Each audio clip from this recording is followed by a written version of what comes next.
400 योजन अलंघनीय समुद्र को लांघकर महाबली हनुमान जी त्रिकूट नामक पर्वत के शिखर पर स्वस्थ भाव से खड़े हो गए। कपिश्रेष्ठ ने वहां सरल, चीड़, कनेर, खिले हुए खजूर, प्रियाल, चिरौंजी, मुचुलिंद, जंबीरी, नींबू, कुटज, केतक, केवड़े, सुगंधपूर्ण प्रियंगु, पिप्पली, नीप, कदम्ब या अशोक, छितवन, असन, कोविदार तथा खिले हुए करबीर भी देखे। फूलों के भार से लदे हुए तथा मुकुलित, अधखिले बहुत से वृक्ष भी उन्हें दृष्टिगोचर हुए, जिनकी डालियां झूम रही थीं और जिन पर नाना प्रकार के पक्षी कलरव कर रहे थे। हनुमान जी धीरे धीरे अद्भुत शोभा से संपन्न रावण पालित लंकापुरी के पास पहुँचे। उन्होंने देखा लंका के चारों ओर कमलों से सुशोभित जलपूरित खाई खुदी हुई है। वह महापुरी सोने की चहार दीवारी से घिरी हुई है।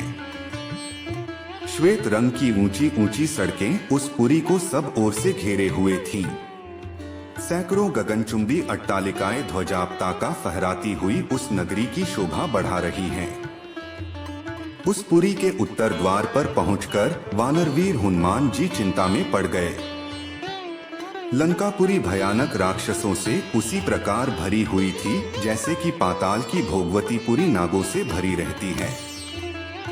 हाथों में शूल और पट्टिश लिए बड़ी बड़ी दाढ़ों वाले बहुत से शूरवीर घोर राक्षस लंकापुरी की रक्षा कर रहे थे।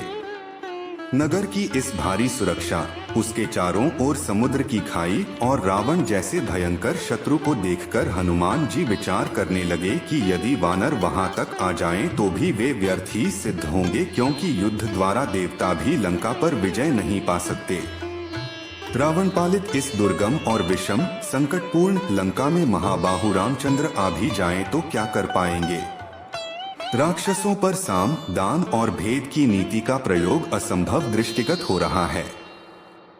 यहाँ तो केवल 4 वेगशाली वानरों अर्थात बालीपुत्र अंगद, नील, मेरी और बुद्धिमान राजा सुग्रीव की ही पहुंच हो सकती है। अच्छा, पहले यह तो पता लगाओ कि विदेह कुमारी सीता जीवित भी है या नहीं।